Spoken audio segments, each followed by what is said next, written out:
Salutations everybody, it is Matty here today, sitting down to talk about a number of Xbox rumors, and unfortunately for Xbox, none of this is really good news. Now I imagine a lot of this will be swept under the rug as we're finally starting to get first-party games from Xbox. Minecraft Legends is a couple of weeks out. I'm quietly interested in that one. We also have Redfall in just a number of weeks too, so a lot's going to start happening. I thought it was important to cover all these rumors now. One of them is actually circling back to the topic revolving around Square Enix and the lack of support that they're giving Xbox. Is it their fault? Is it Xbox's? We went all in on that conversation, but now it's continuing with a couple more rumors.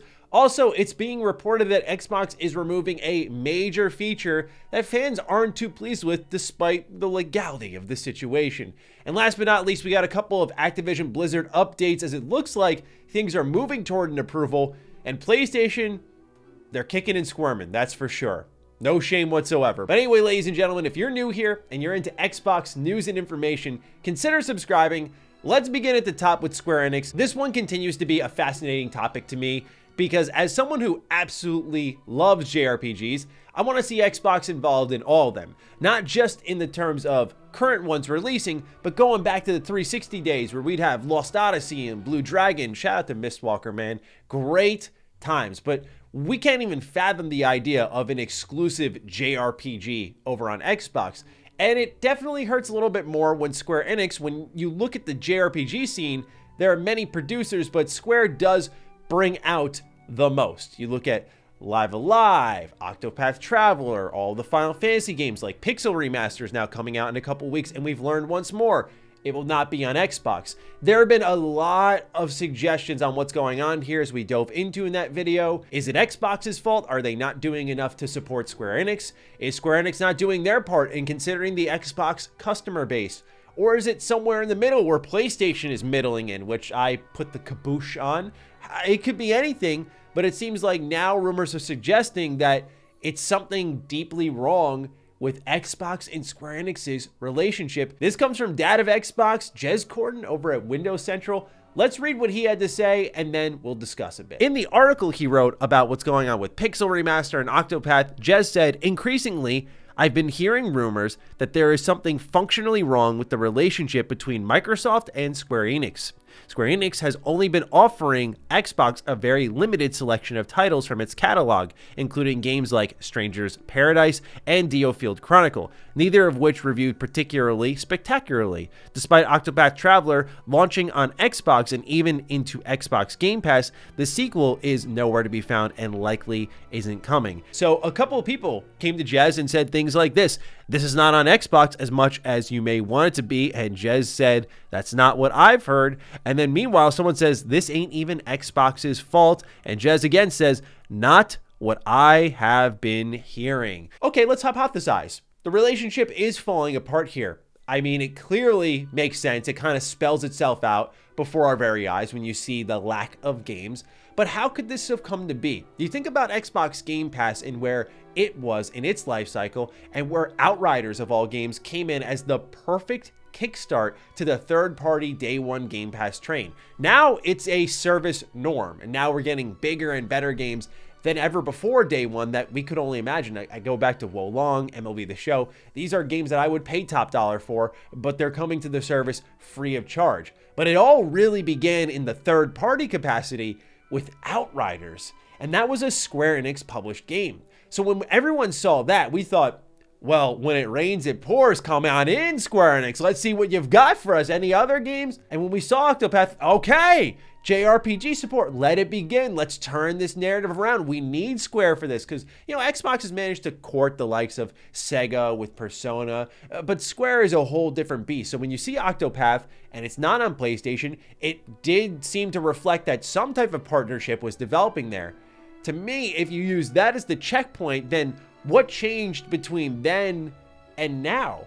And it's very hard for any of us to know, which is why you've got people saying this isn't Xbox's fault. We can only guess. And you've got Jez, who at least has some idea of what's going on the inside, saying, not quite. It actually is something to do with the relationship. And so what that exactly means is anybody's guess. But if it does come down to the relationship, and you see PlayStation taking advantage of it wisely, as they should. You look at the hype for Final Fantasy 16, Final Fantasy 14, and that continued JRPG presence they have. It's a big part of their console identity, and that's important. They're reinforcing that. So PlayStation is wise to leap on the kind of weak relationship that Xbox and Square are having. And I feel bad for Xbox fans who love JRPGs, but I have to say that in fairness, it's not just Square Enix. Capcom, let's take a look at them. Mega Man Battle Network coming out next week. Cannot wait for this game. Absolutely love this series. No Xbox support. And Capcom, I mean, when you look at how well their games are doing between Monster Hunter, Resident Evil, they got more money than God right now. And the fact that they couldn't even wither out a little port for ye old Xbox for Mega Man Battle Network Legacy Collection, which I am of the mindset, as someone who loved the series growing up, that was my Pokemon, I feel could use all the love it can get. And even that couldn't get an Xbox port, but it got the Zero Collection and the ZX Collection and the X Legacy Collection. Something foul is going on between Xbox and I think multiple companies in Japan. And I'm not sure what it is. Resources, assets, funding, Game Pass or nothing. There are so many things we're just not privy to, but what we're hearing now is it's a relationship issue. So we'll see how it develops, but quite the interesting rumor nonetheless. Speaking of Game Boy Advance games like Battle Network, a lot of y'all like Emulation, and Xbox, while they can't market it because of the legality of it, like, hey, come download all these games that you don't own. They have slowly turned into the emulation machine. There are plenty of videos you can watch online of all these various channels setting up emulation software on their Xbox. And now we're seeing here, according to Modern Vintage Gamer, he says, hearing reports that Microsoft has blocked emulators in retail mode. Can't say I'm surprised. Stick to dev mode where it's a walled off sandbox. Now, where this rumor develops beyond this is now it's being suggested Xbox is looking into their own official emulator of some kind. So let's read a reply in the tweet thread, which comes from a developer at Azure, who says that this email had come from a Xbox QA employee. I'll copy and paste my email from a friend at the Xbox QA team. Hi there. Thanks for getting in touch with us about the recent ban on emulators on the Xbox storefront. We appreciate your interest and concerns. To answer your questions, the primary reason for the ban is related to the legal issues with Nintendo. While emulating itself is not illegal, it can be used to play games from consoles that are still under copyright protection without permission, which can create issues with Nintendo and its affiliates. Additionally, we take security seriously, and some emulators require permissions beyond what is typical for an app. This could create a potential security risk, as the permissions can be exploited by bad actors to gain access to sensitive information. For these reasons, we have made the decision to ban emulators on the Xbox storefront. However, we understand that many users have dev mode enabled to run legal emulation. We don't seek to remove this ability, as it does not grant access to the retail components of the system and is considered safe. Unlike retail emulators, dev mode is limited to certain functionalities and does not have system read-write functionality. That said, we are exploring ways to allow safe and legal emulation on Xbox. We are in talks with legitimate emulator developers to bring their software onto our platform while ensuring that all copyright laws and safety protocols are followed. We appreciate your understanding and patience as we work through this issue. Our goal is to provide a safe and enjoyable gaming experience for everyone, and we are committed to finding a solution that meets those goals. If you have any further questions or concerns, please feel free to reach out to us. Best regards, whomever wrote this. We shall never know. But if this ends up being true, Xbox looking into emulation technology on a more legal front would make some kind of sense when you look at something along the lines of the backwards compatibility program. I'm not going to pretend to know the ins and outs of it, so I'm not going to shoot too high above my pay grade here, but to my knowledge, that is a degree of emulation technology, right? The idea, the gimmick is you put your disc in, but really the disc is like the unlock key to the emulation that is installed on your Xbox. So you do get backwards compatibility in that way, and that's how they allow you to upgrade the imaging to a certain extent and get the most accurate representation of the original product. I'm curious if they'll build off of that. I'm curious if they're going to go another route and how you do circumnavigate that. When the Xbox Series consoles first dropped, the talk of it was Game Pass. I mean, let's be honest, they didn't have any launch games to talk about. So it was Game Pass And then that's right, it was Emulation. It was a really interesting launch cycle for Xbox compared to PlayStation, which had your traditional launch with the amazing Astro Bot and Demon's Souls remake, like 2 fantastic games. Whereas Xbox, it was the gimmicks, the services. It was a very peculiar launch cycle for that console. But this is significant. And if they do end up blocking it and removing it, granted, there is dev mode, but this is starting to piss a lot of people off. So we'll see how Xbox responds to it in a legal manner, if at all, and if this email is even true at all. But then again, Dolphin is coming over to Steam in the second quarter of this year, and with that, it is a legal software, but it does not include any games. You must legally own the games, and then it's compatible with that.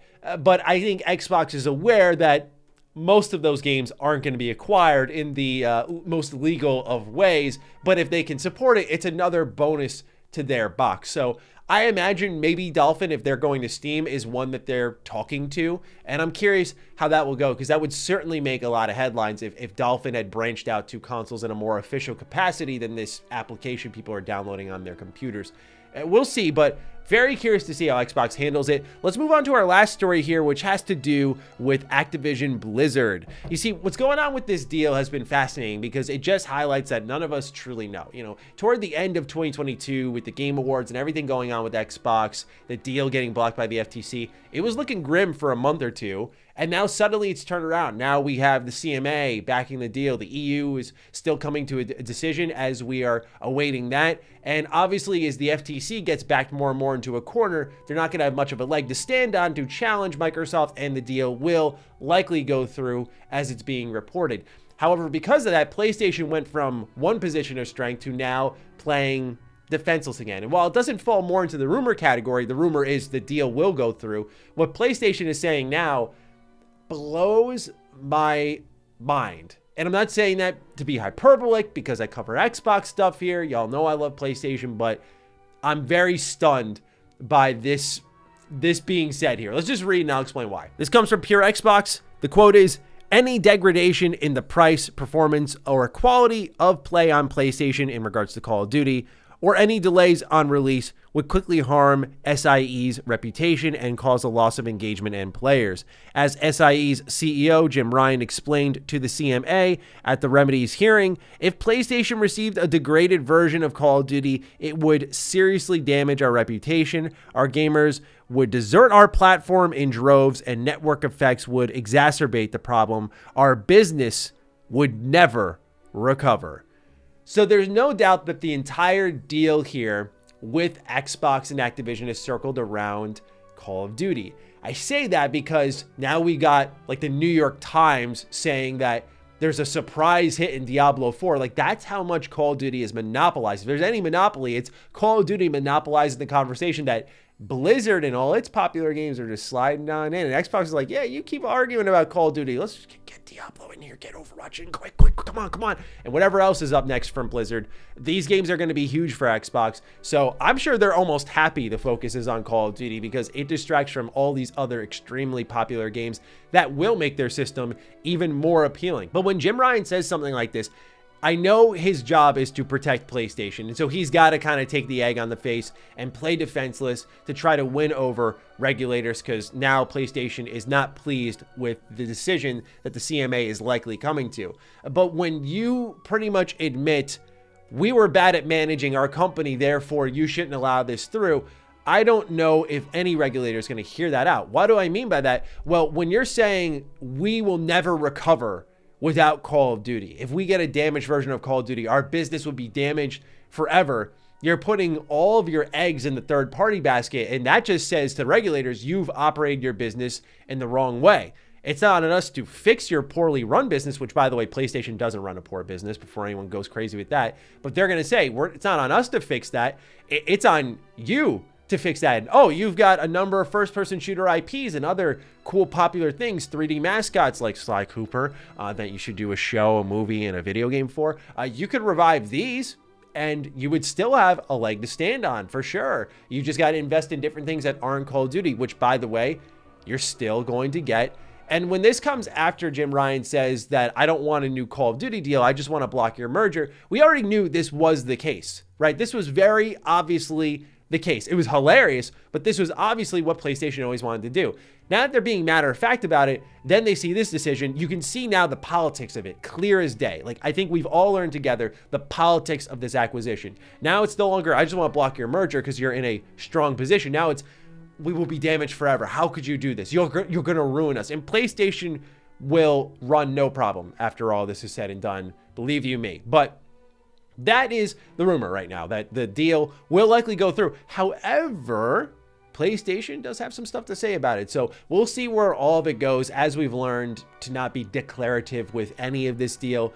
It could go up and down, up and down. We'll see where the regulators take us, but things are looking up for Xbox in that regard, despite the more sour news at the start of the video. But let me know what you're thinking about everything from emulation on Xbox all the way to what's going on with Square Enix and the poor partnership there. I'm looking forward to seeing your thoughts, but with that, take excellent care of yourselves, and I will see you in the next video. Be sure to follow me on Twitter, follow me on Instagram. Those links are in the description down below. And a big thank you to all the patrons, all the members who continue to support the heck out of the content here. Stay sexy, stay active. I love you all. Peace.